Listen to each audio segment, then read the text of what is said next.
Ok, bonjour, bonsoir, je ne sais pas l'heure à laquelle vous regarderez cette vidéo, c'est encore et toujours Olivier Dunette, en direct de MTG Arena, Magic the Gathering Arena, Magic l'Assemblée l'Arène en français, la version numérique pour smartphone, tablette et ordinateur du jeu de cartes de combat à collectionner Magic the Gathering, Magic l'Assemblée, un jeu, le premier jeu de cartes de combat à collectionner à être apparu en France dans les années 1990, donc bien avant les Pokémon.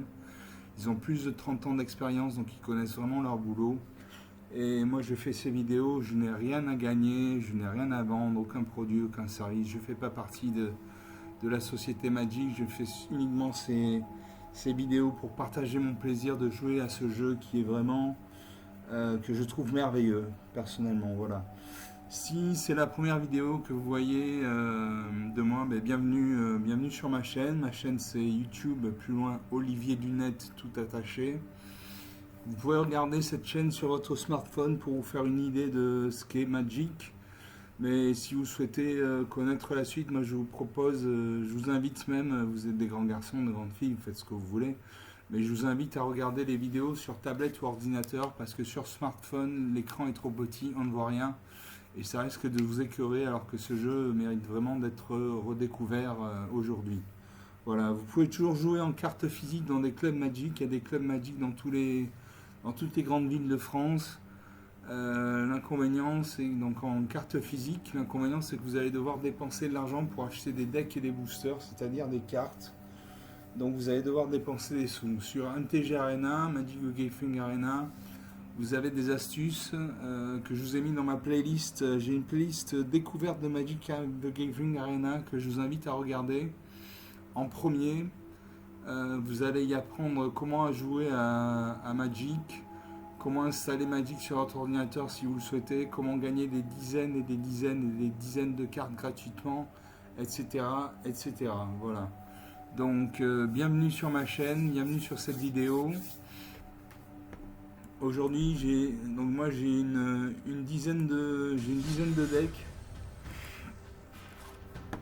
Voilà, j'ai le deck blanc vert bleu ange, deck suprême, deck blanc vert bleu ange et jetons, deck dragon et gobelin, deck fée, deck éclaireur, deck pirate, etc., etc. Moi aujourd'hui j'ai envie de jouer avec mon deck suprême. Alors mon deck suprême, un deck normalement c'est 60 cartes, dont 24 terrains, 40% de terrain. Mais on peut aller, c'est pas une obligation de tenir ça. En fait, on peut aller jusqu'à 249 cartes dans un deck. Et c'est ce que j'ai fait. J'ai mis 249 cartes dans mon deck, donc 111 terrains, un peu plus de 40%. Donc j'ai appelé le deck suprême parce que c'est voilà, il y a pas, on peut pas mettre plus de cartes.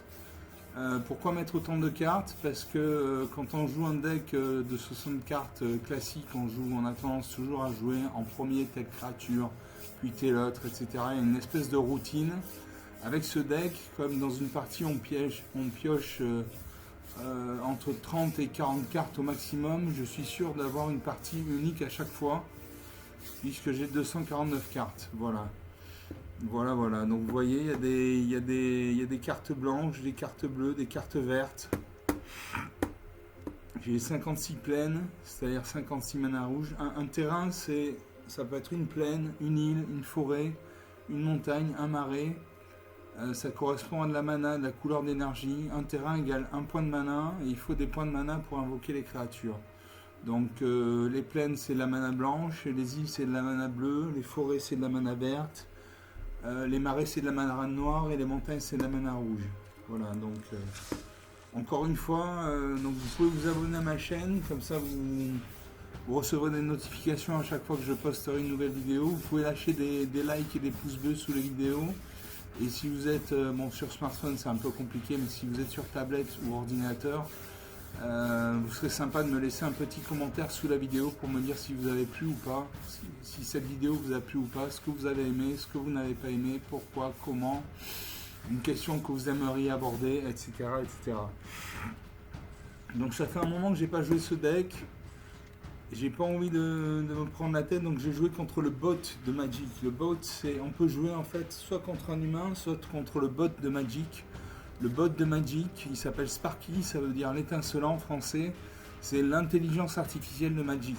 Voilà, donc c'est comme un humain Sauf qu'il crée parfois, il fait de temps en temps des erreurs tactiques qui lui coûtent la partie, donc il est un peu plus facile à jouer qu'un joueur humain. Donc je vais jouer contre lui. Ça fait au moins 15 jours ou 3 semaines que j'ai pas joué mon deck suprême, donc ça me manque un peu. On va voir la main que je vais avoir. On va voir si je commence, combien j'ai de terrain, combien j'ai de cartes. L'adversaire j'en promets. Donc vous avez une main, au départ vous avez une main de 7 cartes. Si ça ne vous correspond pas, vous pouvez faire un mulligan. C'est-à-dire vous repiochez des cartes, mais à ce moment-là, il faudra mettre de côté une carte. Il faudra vous défausser d'une carte. Si vous faites un deuxième mulligan, vous repiocherez une autre main, mais il faudra vous défausser de 2 cartes, etc., etc. Donc moi, j'ai 3 plaines, donc 3 manas blanches. J'ai une île, donc une mana bleue. J'ai le chat de gouttière enchanté pour une mana qui a le lien de vie. J'ai Giada Fontaine de l'Espoir pour 2 manas dans une blanche et la dispersion d'essence pour 2 manas dans une bleue. Je vais garder ces cartes. Excusez-moi, je vais garder ces cartes. Je pioche lâcher les chiens pour 4 manas dans une blanche, créer 4 jetons de créatures 1 blanche et chien. Donc je vais jouer une plaine, comme ça j'ai un point de mana et je vais pouvoir invoquer le chat de gouttière enchanté. Vous voyez en haut à droite, il y a un mana blanc. Ça veut dire que cette créature nécessite un mana blanc, donc un terrain blanc, donc une plaine pour être invoquée. J'ai une plaine sur le champ de bataille, donc je peux l'invoquer. Elle a le lien de vie. Le lien de vie, ça veut dire que si elle fait X points de dégâts à l'adversaire, je gagne X points de vie. Donc elle, c'est une créature à 1, donc il y a une force de 1 et qui nécessite un point de dégâts pour être tuée. Donc si j'attaque avec elle et que je ne suis pas bloqué, elle va faire perdre un point de vie à mon adversaire et je vais gagner un point de vie. Voilà. Mon adversaire a joué 2 îles, donc de la mana bleue. Je vais jouer une île, comme ça je pourrais jouer la dispersion d'essence, contrecarrer un sort de créature ciblée. Et je peux jouer Giada Fontaine de l'Espoir. Alors elle a le vol. Une créature qui a le vol, c'est un oiseau, c'est un ange, c'est une chauve-souris, ça peut même être un moustique. Donc une créature qui a le vol ne peut être bloquée que par une autre créature qui a le vol ou qui a la portée. La portée, c'est comme si votre créature avait une catapulte dans les mains et qu'elle pouvait se battre contre les créatures qui ont la portée. Ensuite, elle a la vigilance. Une créature qui attaque, en général, ne peut pas défendre au même tour, sauf si elle a la vigilance. Donc ma créature va pouvoir attaquer et défendre au même tour. Et à chaque autre ange que vous contrôlez arrive avec sur lui un marqueur +1/+1 supplémentaire pour chaque ange que vous contrôlez déjà. Et en l'activant, je peux ajouter un mana blanc, ne dépenser ce mana que pour lancer un sort d'ange. Donc j'ai 2 manas. Il me faut, vous voyez, il y a 1 plus 1 mana blanc, ça veut dire qu'il faut 2 manas dans au moins un mana blanc pour jouer. J'ai 2 manas, j'ai une mana blanche et une mana bleue, donc j'invoque mon Giada Fontaine de l'Espoir. Vous voyez, il y a un halo sur la carte, ça veut dire qu'elle a le mal de l'invocation. Ça veut dire qu'elle ne peut pas attaquer ce tour-ci. Elle peut défendre ce tour-ci, mais elle ne peut pas attaquer. Les seules créatures qui peuvent attaquer au moment où elles arrivent sur le champ de bataille sont les créatures qui ont la célérité. Donc à moins d'attaquer, j'attaque avec le chat de gouttière. Donc je clique sur lui. Vous voyez, il y a un liseré jaune orangé qui se met. Ça veut dire qu'il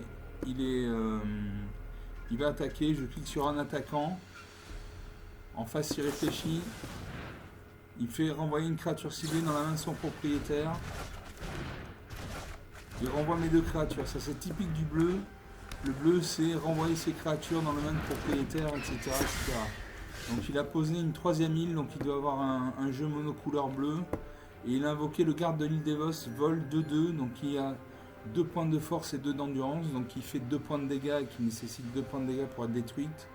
Les sorts de créatures avec le vol que vous lancez coûtent 1 mana de moins à lancer. À moi de jouer. Je joue une 2e plaine, donc j'ai 3 manas. Et je peux jouer donc le chat de gouttière enchanté, Giada Fontaine de l'Espoir, une 2/2, et K et Lorna, tyran des coraux, une 0/8. Donc c'est ce qu'on appelle un mur en fait. Donc je jouais Giada Fontaine de l'Espoir. Comme ça, c'est une 2/2 volante, donc elle peut se battre contre la 2/2 volante en face. Je peux jouer aussi le chat de gouttière enchanté, donc je le joue. Elles ont toutes les deux le mal de l'invocation. Lui il invoque une tortue spiralée cuirassée. C'est une créature qui a 0 en force, donc il fait pas de points de dégâts, mais qui a 5 d'endurance. Donc il faut 5 points de vie pour. Il faut 5 points de dégâts pour la détruire. Il m'attaque avec son garde de l'île des Os. Moi j'ai bloqué avec ma Giada Fontaine de l'Espoir. Donc qu'est-ce qui va se passer? Nous allons simultanément nous infliger des points de dégâts. Donc il m'attaque, il a 2 de force, j'ai 2 points d'endurance, donc 2 moins 2 égale 0, je meurs. J'ai 2 points de force, il a 2 d'endurance, 2 moins 2 égale 0, il meurt aussi. Voilà. Donc les 2 créatures meurent. À moi je pioche une plaine, je pose une 3ème plaine, donc j'ai 4 points de mana. Je peux jouer lâcher les chiens, créer 4 jetons de créature 1 blanche chien. Ou Kaelorna tirant des coraux, une 0,8. Je vais jouer lâcher les chiens. Non, c'est pas ça. Lâcher les chiens. Voilà, j'ai 4 mana. Donc je crée 4 jetons de chiens 1-1.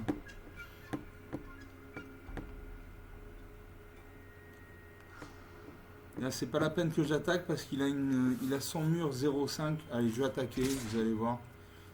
Normalement, il doit bloquer avec son mur 0,5. Voilà, c'est ce qu'il fait. Donc, il ne fait pas de points de dégâts. Je lui fais un point de dégâts. Il avait 5 d'endurance, 5 moins 1 égale 4, il survit. Il a maintenant 2 tortues spirales cuirassées. Je pioche une île. Et je peux jouer Kaelorna, tirant des coraux. Et j'ai pioché aussi Gardienne Angélique pour 6 mana.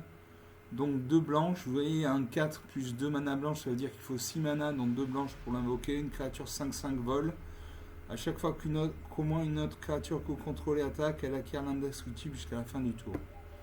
Donc ça, ce sera quand j'aurai 6 mana, c'est-à-dire au prochain tour. Donc...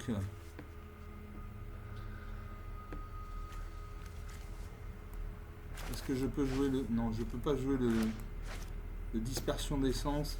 Donc j'ai joué Kaelorna tirant des coraux, une créature 0,8. Donc j'ai un mur 0,8. Voilà. Et je vais attaquer avec tout.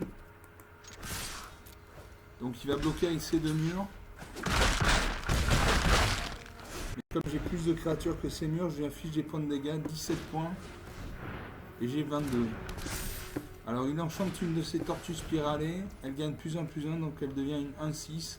Donc elle fait un point de dégâts, elle nécessite 6 points de dégâts pour être éliminée. Il invoque le goéland du Zéphyr, vol 1-1. Moi je vais contrecarrer ce sort. Donc pour 2 mana dans une blanche, dans une bleue, pardon, je fais dispersion d'essence. Je contrecarre son sort, donc son sort, sa créature n'arrive pas sur le champ de bataille. À moi de jouer, je joue une plaine. Et je peux jouer la Gardienne Angélique, une 5-5, ou l'Ange de la Fatalité, une 4-4. Une 3-4, pardon. J'ai joué la Gardienne Angélique, une 5-5. Vol, à chaque fois qu'au moins une créature que vous contrôlez attaque, elle acquiert l'indestructible à la fin du tour. L'indestructible, c'est les effets qui disent détruisez, ne détruisent pas un permanent avec l'indestructible. Et si c'est une créature, elle ne peut pas être détruite par des blessures. Enfin, ça dit bien ce que ça dit, elle est indestructible. Donc à moi de jouer. Elle a le mal d'invocation, vous voyez un halo sur la carte, ça veut dire qu'elle ne peut pas attaquer à ce tour-ci, mais qu'elle peut défendre. Je vais faire attaquer avec tout. Je désengage mon mur parce que il a 0 en force, donc ça ne sert à rien. Donc j'attaque avec 5 créatures. Il va bloquer avec ces deux tortues. Il renvoie ma Gardienne Angélique dans ma main. Et je lui fais 3 points de dégâts. Il a 14 points, j'en ai 23. Ça commence à sentir bon. Il invoque une 3ème tortue spiralée. Et moi, je peux jouer la Gardienne Angélique. Je peux tout jouer. L'Ange de la Fatalité, la Gardienne Angélique. Ou le Mégalodon, Gueule d'Ague. Vigilance, recyclage d'île. Une 5-7. Voilà. Je vais jouer Gardienne Angélique parce que comme ça mes créatures ont l'indestructibilité. J'attaque avec tout sauf mon mur, donc je le désélectionne. Voilà, il est en bleu, ça veut dire qu'il n'est pas sélectionné. Les créatures qui ont un liseré jaune orangé autour sont sélectionnées, donc j'ai 5 attaquants. Il va bloquer avec ses 3 murs.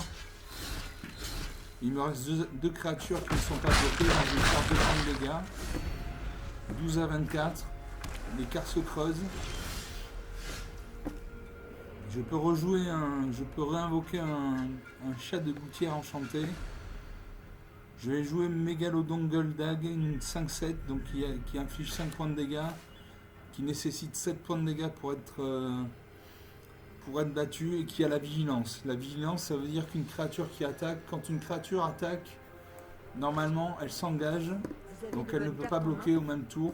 Alors, quand une créature a la vigilance, elle ne s'engage pas quand elle attaque, donc elle peut attaquer et défendre au même tour. Donc je choisis la vigilance. J'attaque avec tout, sauf avec mon mur. 6 attaquants.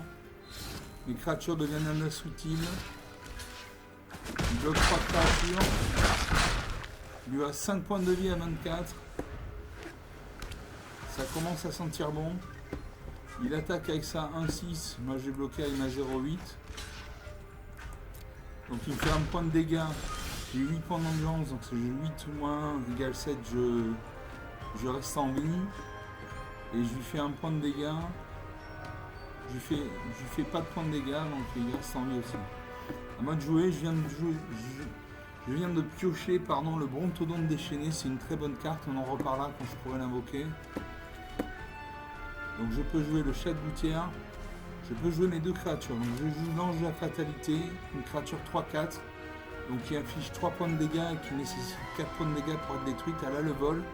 Quand cette créature arrive, exilez le cimetière d'un joueur ciblé. Le cimetière, c'est ce qui est à côté de la bibliothèque, là c'est la pioche. C'est la pioche de l'adversaire, ça c'est son cimetière. Le cimetière, c'est l'endroit où vont les créatures quand elles sont mortes. Donc exiler le cimetière, c'est le vider. C'est le vider. Je cible un joueur. Donc ces créatures partent dans le néant, donc son cimetière est vide. Voilà, moi ma pioche est là, mon cimetière est là.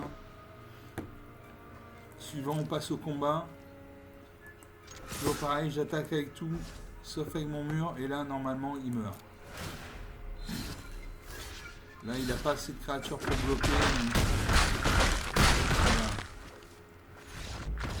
Moins 8 à 26, 34 points d'écart. Je crois que c'est une belle victoire. J'avais 1, 4, 5, 6, 7, 8. J'avais 9 créatures sur le terrain, lui il avait 3 murs.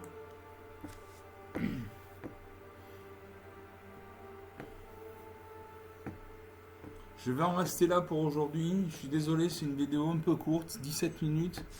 Mais le devoir m'appelle. Donc je vous remercie d'avoir regardé cette vidéo. J'espère que vous aurez apprécié. Donc pour les nouveaux venus, vous pouvez vous abonner à ma chaîne. Vous aurez des notifications à chaque fois que je posterai une nouvelle vidéo. Vous pouvez lâcher des pouces bleus, des likes, des commentaires. Et donc si vous êtes nouveau venu, passez, si vous voulez visionner d'autres vidéos, passez si possible le plus tôt possible sur tablette ou ordinateur. Et également allez consulter ma playlist découverte de MTG Arena, comme ça vous saurez comment jouer, vous connaîtrez les règles du jeu entre autres, et ça vous permettra de profiter au mieux de l'expérience. Voilà, je vous remercie encore pour avoir regardé cette vidéo et je vous dis à très bientôt. Au revoir.